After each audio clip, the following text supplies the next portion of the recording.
Assalamu alaikum. Welcome to lecture 6 of Microsoft Excel course from beginners to advanced. So far lecture 5 तक हमने जो data है उसकी formatting हमने सीख ली है. लेक्चर 6 में आज हम इमेजेस, शेप्स और चार्ट्स के बारे में पढ़ेंगे. डिफरेंट इमेजेस को इंसर्ट कैसे करेंगे और डिफरेंट चार्ट्स कैसे क्रिएट करेंगे, उसकी फॉर्मेटिंग कैसे करेंगे, उसके ऊपर डाटा लेबल्स कैसे ऐड करेंगे, ये हम आज के लेक्चर में सीखेंगे. तो चलिए स्टार्ट करते हैं हमारा आज का लेक्चर.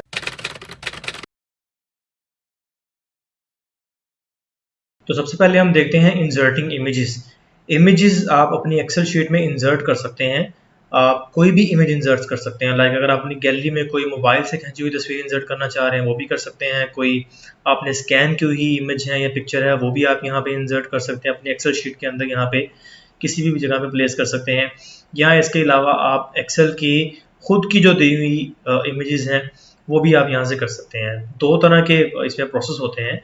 मैं सबसे पहले आपको दिखाता हूँ कि इंसर्ट टैब में आने के बाद आप इंसर्ट टैब में आते हैं तो यहाँ पे आपके पास इलस्ट्रेशन का सेक्शन है. इलस्ट्रेशन के सेक्शन में आपके पास यहाँ पे दो तरह की ऑप्शंस हैं, एक पिक्चर्स के नाम से और एक ऑनलाइन पिक्चर्स के नाम से. पिक्चर्स ये वो हैं जो आपकी अपनी फाइल्स में मौजूद हैं, यानी कि सिस्टम की किसी ड्राइव में या किसी जगह पे मौजूद आपकी कोई भी फाइल है, आप उसे यहाँ से अपलोड करके यहाँ पे किसी भी जगह पे इंसर्ट कर सकते हैं. सेकंड ऑप्शन आपके पास ऑनलाइन पिक्चर्स हैं. ये आप किसी भी जो एक्सेल का सर्च इंजन है वहाँ से डाउनलोड करके इंसर्ट कर सकते हैं, या आप अगर वन ड्राइव अकाउंट कनेक्टेड है उसके साथ वहाँ से आप इंसर्ट कर सकते हैं. तो मैं यहाँ से ऑनलाइन पिक्चर्स पे क्लिक करता हूँ. मेरे सामने वो इंसर्ट पिक्चर की जो insert picture dialog box open कर देगा. इसमें मैं या तो यहाँ से सर्च कर सकता हूँ, या जो मेरा अगर वन ड्राइव अकाउंट पर्सनल मेरा इस पे कनेक्टेड है मेरे एक्सेल के साथ तो मैं वहाँ से भी डायरेक्टली ब्राउज कर सकता हूँ. तो यहाँ पे आके हम लिखते हैं बिल्स.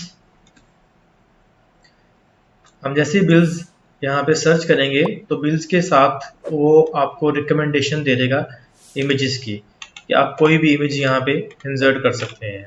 डिफरेंट इमेजेस वो यहाँ पे आपको शो कर देगा. आप इसमें देखें कि जो भी आपको सूटेबल या आपकी जो शीट है उसके अकॉर्डिंग लगे आप वो यहाँ पे इंसर्ट कर सकते हैं. मैं सिलेक्ट करता हूँ ये वाली इमेज. इंसर्ट पे क्लिक करेंगे, वो डाउनलोड कर देगा. डाउनलोड करने के बाद वो आपको यहाँ पे शो कर देगा. आप इसकी फॉर्मेटिंग कर सकते हैं. इसे यहाँ से आप इसका साइज़ जो है वो इंक्रीज़ और डिक्रीज़ दोनों कर सकते हैं. हम यहाँ से इसका जो साइज़ है वो थोड़ा सा करके अपनी हेडिंग के साथ इसको थोड़ा एडजस्ट करते हैं. यहाँ पे ऐसे क्लिक कर देते हैं. हम यहाँ से इसका क्लोन भी बना सकते हैं, यानी कि इसका डुप्लीकेट बना सकते हैं. डुप्लीकेट बनाने के बाद हम इसे यहाँ पे इस जगह पे इंसर्ट कर देते हैं ताकि ये खूबसूरत जो है वो लुक दे. थोड़ा सा एडजस्ट करते हैं अपनी हेडिंग्स को करने के लिए. इसको हम यहाँ से इसी अलाइनमेंट को हम थोड़ा चेंज कर दें ताकि वो सेंटर लाइन हो जाए. तो इमेजेस इंसर्ट आप बिल्कुल कर सकते हैं, लेकिन आप एक चीज़ का ख्याल रखिएगा कि टू मैसी ना हो जाए, यानी कि बहुत ज़्यादा इमेजेस आप इंसर्ट कर देंगे तो वो ओवरलुक हो जाएगा, बहुत ज़्यादा मैसी हो जाएगा. तो सिर्फ काम की जो भी आपकी चीज़ें हैं, या अगर आप उसमें खूबसूरती पैदा करना चाह रहे हैं, लुक देना चाह रहे हैं इमेजेस के साथ से, तो आप इंसर्ट इमेज में आके यहाँ पे दोनों कर सकते हैं. अपने आप फाइल कंप्यूटर से भी ले सकते हैं फाइल्स, और ऑनलाइन भी आप यहाँ से डाउनलोड करके इंसर्ट कर सकते हैं.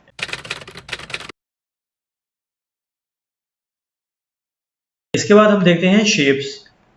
जैसे इमेजेस हम यहाँ पे इंसर्ट कर सकते हैं, इसी तरह एक्सेल के अंदर बिल्ट इन शेप्स हैं जो हम यहाँ पे यूज़ कर सकते हैं. शेप्स मतलब किसी भी तरह की हो सकती हैं, डायगोनल है, सर्कल है, रेक्टेंगल है, उसके अलावा पिरामिड्स या एरो हैं, कोई भी शेप्स हैं वो आप यहाँ पे अपनी शीट में यूज़ कर सकते हैं.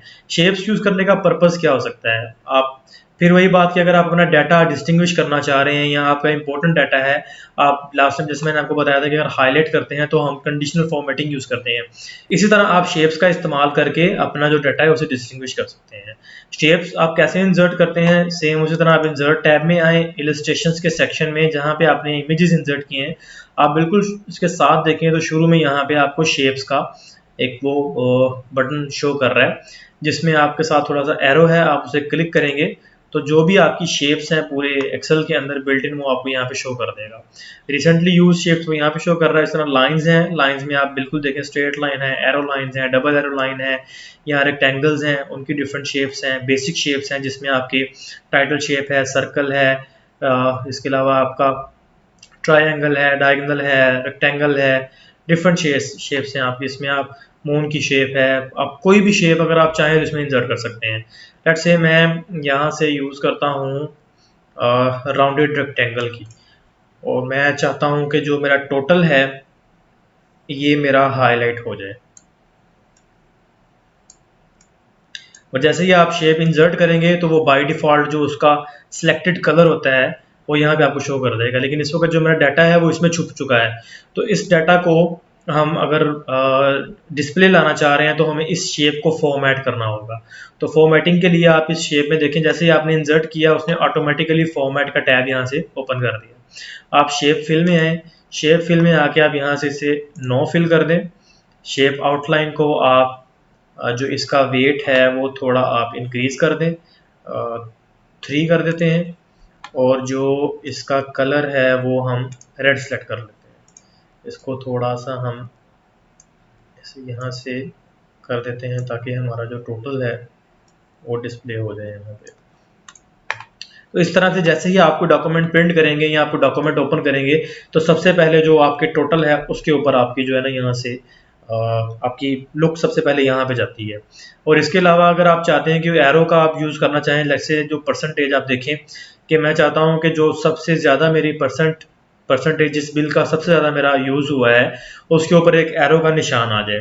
तो एरो का निशान लगाने के लिए मैं यहाँ पे इंसर्ट में आगे शेप्स में लेफ्ट एरो जो है यहाँ से इसे क्लिक करता हूँ और यहाँ पे आके यहाँ पे पेस्ट कर देता हूँ। तो बिल्कुल जैसे ये 20% है, हम इसको थोड़ा सा जो इसकी शेप है इसको हम थोड़ा सा छोटा कर लेते हैं ताकि वो ज़्यादा मैसी ना लगे। इसके साथ ही हम यहाँ पे इसका जो है वो कलर जो है वो रेड कर लेते हैं, आउटलाइन भी, और जो इसका फिल है वो भी हम यहाँ से रेड कर देते हैं ताकि जो इसका वो सारा एक है कवर वो भी शो हो जाए। तो इस तरह ये जो आपका एरो है वो शो कर रहा है, पॉइंट आउट कर रहा है आपके सबसे ज़्यादा जो है बिल जो आपने इस्तेमाल किया है 3 मंथ्स के अंदर, उसके ऊपर वो आपको पॉइंट आउट कर रहा है। सॉरी 20% नहीं है, 39 ये सबसे ज़्यादा बिल है जो आपको यूटिलिटीज़ में इस्तेमाल हुआ है। तो आप अपना जो बिल है उसको आप इस तरह पॉइंट आउट कर सकते हैं किसी भी शेप का इस्तेमाल करते हैं। डिफरेंट शेप्स आप मल्टीपल शेप्स और भी यूज़ कर सकते हैं, किसी और पर्पज़ के लिए भी आप इसे इस्तेमाल कर सकते हैं। तो नेक्स्ट हम देखते हैं एक्सेल चार्ट्स को। एक्सेल चार्ट्स बेसिकली क्यों हम बनाते हैं? एक्सेल चार्ट बनाने का पर्पज़ ये होता है कि आपको जो डाटा है वो समराइज्ड फॉर्म में चाहिए होता है। यानी कि अगर आप एक लुक में देखें तो आपको पता लग जाए कि आपका जो डाटा है 3 मंथ्स का या 4 मंथ्स का या व्हाटएवर जो भी साल का होगा, 6 साल का होगा, जो भी डाटा आपका है वो चार्ट्स के अंदर आपको ईजीली शो हो जाती है उसकी समरी। मे बी अगर आप कंपैरिजन के पर्पज़ के लिए भी देखना चाहते हैं कि इस मंथ में मेरा कितना एक्सपेंस हुआ है या उसको आप जैन के मंथ को फेब के मंथ के डाटा के साथ कंपेयर करना चाह रहे हैं, तो वो चार्ट्स के अंदर एक बहुत ही अच्छी जो खूबसूरत लुक देता है उसमें जो है आपका चार्ट्स का बेसिक पर्पज़ इस्तेमाल होता है। आप ग्राफिकल यूज़ के लिए भी चार्ट्स को इस्तेमाल कर सकते हैं। तो चार्ट जो है वो 2 तरह के बेसिकली चार्ट होते हैं, कॉलम चार्ट्स और पाई चार्ट्स। जैसे मैं आपको दिखा दूं, इंसर्ट में जैसे ही आप आते हैं तो यहाँ पे आपको चार्ट्स का एक कॉलम शो कर रहा है जिसमें यहाँ पे आपको कॉलम चार्ट शो कर रहा होगा और साथ ही ये पाई चार्ट शो कर रहा है। इनमें डिफरेंस क्या है इनमें वो भी आपको बताएंगे। अभी हम सबसे पहले अपना जो है वो चार्ट क्रिएट करते हैं। चार्ट क्रिएट करने के लिए आपको सबसे पहले डाटा सेलेक्ट करना पड़ता है, सोर्स जिसे हम कहते हैं डाटा सोर्स। तो मैं अपना डाटा सेलेक्ट करता हूँ A3 से लेके मुझे मेरा डाटा चाहिए D8 तक, यानी कि मुझे जो 3 मंथ्स का डाटा है विद लेबल वो मुझे चाहिए। तो इन डाटा को सिलेक्ट करने के बाद मैं चार्ट्स में आके और कॉलम चार्ट में जो सबसे पहला है चार्ट वो मैं यहाँ से क्लिक करता हूँ। तो जैसे ही मैंने क्लिक किया उसने मेरे सामने ये चार्ट शो कर दिया जिसमें आप देखेंगे आपको यहाँ पे लेबल शो कर रहा है जैन 2020, फेब 2020, मार्च 2020 और साथ ही वो आपको यहाँ पे जो मेरे बिल्स हैं वो शो कर रहा है। हर महीने के 5 बिल्स हैं, उनका जो डेटा लेबल्स हैं वो यहाँ पे नीचे शो किए हुए हैं। ब्लू में मोबाइल फ़ोन है, ऑरेंज फूड है, ग्रे जो है फ्यूल है, इसी तरह डिफरेंट हैं जो वो शो कर रहा है यहाँ पे। हम इसको थोड़ा सा नीचे ले आते हैं यहाँ पे, ताकि हमारा मेन डाटा भी शो होता रहे, और इसे हम यहाँ पे ड्रॉप करते हैं।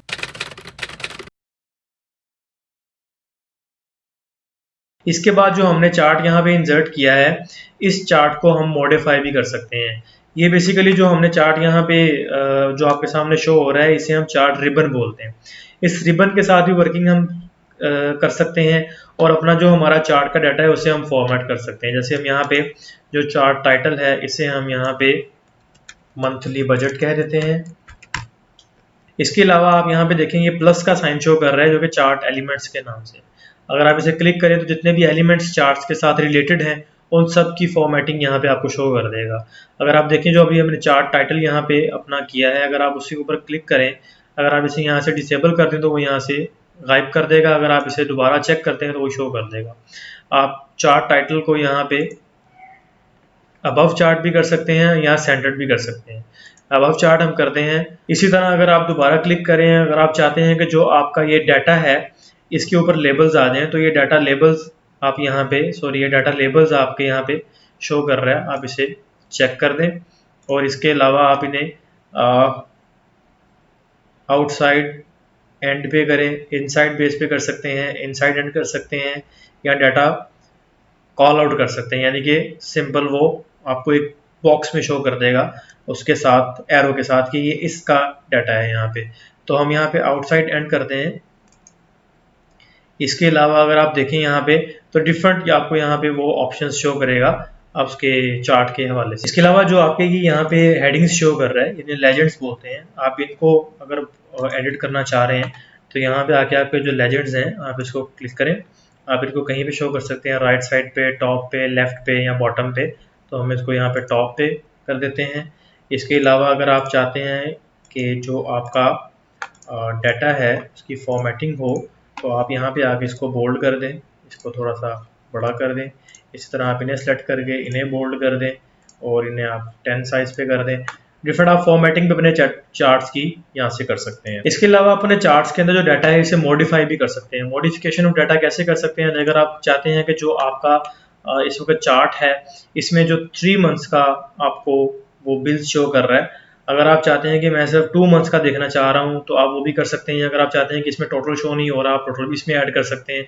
आप ये मॉडिफिकेशन ऑफ डाटा के लिए जब चार्ट को सिलेक्ट करें, सिलेक्शन चार्ट की जरूरी है। जैसे ही आप चार्ट को सिलेक्ट करेंगे तो जो डाटा सोर्स आपका यूज हुआ है आप देखेंगे वो डिफरेंट कलर्स के आपको बॉर्डर्स में शो कर रहा है। आप अगर आपने यहाँ पे कोई मॉडिफिकेशन करनी है तो आप सिंपल उसका जो बॉर्डर है उसे यहाँ से आप मूव कर सकते हैं। मैं ये आपको इसको थोड़ा सा साइड पे कर देता हूँ ताकि आपकी वो क्लियरेंस नज़र आ जाए। इसमें दोबारा सेलेक्ट करते हैं चार्ट को, तो ये देखें यहाँ पे जैसे ही आप आएंगे अपने इसके ऊपर जो आपने मंथ्स के बिल हैं, इसके कॉर्नर के ऊपर आप आएँ। कॉर्नर के ऊपर जैसे ही आप आएंगे आप क्लिक करेंगे तो वो डबल एरो पे आपको शिफ्ट कर देगा आपके माउस के कर्सर को। आप यहाँ से इसे मूव करके लेफ्ट साइड पे मूव कर दें और यहाँ पे ड्रॉप कर दें। जैसे आप ड्रॉप करेंगे तो आप देखें नीचे से जो मार्च का डाटा है वो एलिमिनेट हो गया है, सिर्फ फेब और जैन का डाटा इसमें अवेलेबल है। इसी तरह आप इसे यहाँ से दोबारा मार्च में भी ला सकते हैं, और अगर आप चाहें तो आप इसमें टोटल भी ऐड कर सकते हैं। टोटल का एक कॉलम मजीद इसमें ऐड कर देंगे, वो सबसे एंड पे 3 मंथ्स के टोटल ऐड कर देगा आपको। हम इसे दोबारा वापस अपने पोजीशन पे ले जाते हैं।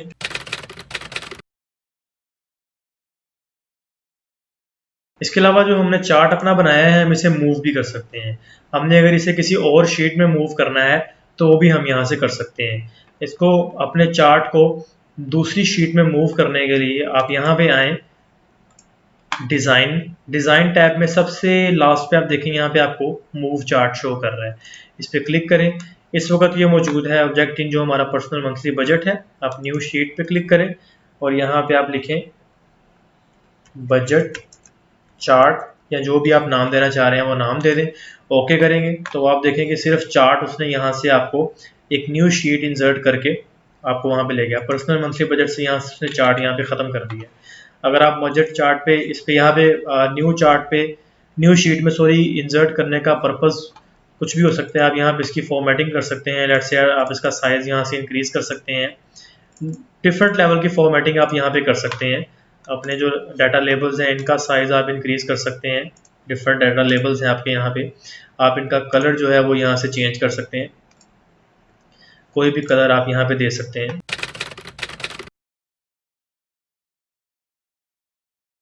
शुरू में जैसे मैंने आपको बताया था कि चार्ट्स की दो टाइप होती हैं, एक कॉलम चार्ट होता है और एक पाई चार्ट होता है। पाई चार्ट बेसिकली जो आपका यूज होता है वो सिंगल रो सिंगल कॉलम के लिए होता है। अभी जैसे हमने कॉलम चार्ट यूज किया तो इसमें हमने या A3 से लेके D8 तक का डाटा हमने यूज किया था। लाइक इसमें हमने 4 कॉलम्स और 1 2 3 4 5 6 रोज हमने यूज की थी। अगर आप पाई चार्ट यूज करना चाह रहे हैं तो उसमें वो यहाँ सिंगल कॉलम यूज करेगा या सिंगल रो यूज करेगा। लेट्स से आपको अभी आप दिखाते हैं, यहाँ पे अगर आपको सेम डाटा हम यहाँ से सिलेक्ट करें और इंसर्ट में जाके हम यहाँ से पाई चार्ट में सिंपल जो 2D पाई चार्ट है हमारा उसे सिलेक्ट करते हैं और इसे हम थोड़ा सा यहाँ से नीचे मूव कर देते हैं ताकि हमारा डाटा भी यहाँ पे शो हो जाए। तो जैसे अभी आप देखें कि वो सिर्फ यहाँ पे मोबाइल फ़ोन का जो एक्सपेंस है वो शो कर रहा है 3 मंथ्स का। तो मुझे इसमें बिल्कुल समझ नहीं आ रहा कि मेरा मोबाइल फ़ोन का जो एक्सपेंस है वो किस मंथ में कितना है। सिंपल 3 मंथ्स का वो इक्वल शो कर रहा है मोबाइल फ़ोन का मेरा एक्सपेंस। मेरे अगर बाकी एक्सपेंस में देखना चाह रहा हूँ तो वो भी शो नहीं कर रहा। अगर आप सिलेक्शन देखें तो हमने सिलेक्शन की थी A3 से लेकर D8 तक की, लेकिन उसने सिर्फ यहाँ से मोबाइल फ़ोन के डाटा की सिलेक्शन की हुई है। तो ये सिंगल कॉलम आप कह लें कि इसको हम सिंगल कॉलम डाटा हमारा जो है वो यूज़ होता है। तो हम अपने इस डाटा को भी चेंज कर सकते हैं। इस डाटा को चेंज करने के लिए आप देखें इस चार्ट को सिलेक्ट करें और डिज़ाइन टैब में यहाँ पे स्विच रो और कॉलम भी एक ऑप्शन आपको शो कर रहा है। इस वक्त जो हमारा वो डाटा शो कर रहा है वो सिर्फ एक रो का शो कर रहा है जो कि मोबाइल फ़ोन है। अगर हम यहाँ से एक सिंगल क्लिक करेंगे तो आपको जैन के मंथ के जितने भी एक्सपेंसेस हैं उन सब का डाटा यहाँ से शो कर देगा। हम यहाँ से डाटा लेबल्स भी ऐड कर सकते हैं सेंटर में ताकि वो शो कर दे। यहाँ अगर आप चाहते हैं आउटसाइड करना चाह रहे हैं आउटसाइड भी कर सकते हैं। चार्ट टाइटल यहाँ से चेंज कर सकते हैं आप, और अपने लेजेंड्स को जो है वो यहाँ से आप मूव कर सकते हैं। तो आप सिंगल अपना जो पाई चार्ट है वो सिर्फ एक सिंगल कॉलम या सिंगल रो का डाटा आपको शो करेगा। इस वक्त उसने सिर्फ जैन के जो कॉलम है उसके सारे एक्सपेंसेस उसने यहाँ पे शो कर दिए हैं। अगर आप चाहते हैं कि मेरा जो डाटा है वो सिर्फ फूड का शो हो और सिर्फ उसमें शो हो सिंगल रो में, तो आप अपने डाटा को जो यहाँ से सिलेक्ट करें और मोबाइल फ़ोन पे क्लिक करें और यहाँ से आप आके डिज़ाइन में स्विच करें तो जो आपका मोबाइल फ़ोन का 3 मंथ्स का एक्सपेंस है वो उसने यहाँ पे शो कर दिया है। आप इसे स्विच करेंगे और अपनी यहाँ से सिलेक्शन चेंज करेंगे तो सिंगल कॉलम डाटा वो आपको शो कर रहा है यहाँ से। अगर आप इसे यहाँ से फैब करना चाह रहे हैं तो वो आपको फेब के मंथ का डाटा यहाँ पे शो कर देगा। तो पाई चार्ट और कॉलम चार्ट में ये डिफरेंस होता है। लेक्चर 6 हमारा यहीं पे कंप्लीट होता है। लेक्चर 6 में हमने इमेजेस को इंसर्ट करना सीखा, एक्सेल शेप्स के बारे में पढ़ा हमने, एक्सेल शेप्स के साथ हम डाटा को कैसे डिस्टिंग्विश कर सकते हैं ये पढ़ा, एक्सेल चार्ट्स को इंसर्ट करना सीखा हमने, कॉलम चार्ट और पाई चार्ट में हमने डिफरेंस देखा, चार्ट्स को हमने फॉर्मेट करना सीखा, चार्ट को हमने मूव करना सीखा और हमने डिफरेंट डाटा लेबल्स को उसके ऊपर ऐड करना सीखा। तो अगर आप इस चैनल पे न्यू आए हैं इस चैनल को सब्सक्राइब करें, बेल आइकन प्रेस करें ताकि न्यू वीडियोस की नोटिफिकेशन आपको मिलती रहे। वीडियोस को लाइक करें, अपने फ्रेंड्स के साथ शेयर करें ताकि वो भी इस कोर्स को ज्वाइन कर सकें। तो मिलते हैं लेक्चर 7 के साथ, तब तक के लिए अल्लाह हाफिज़।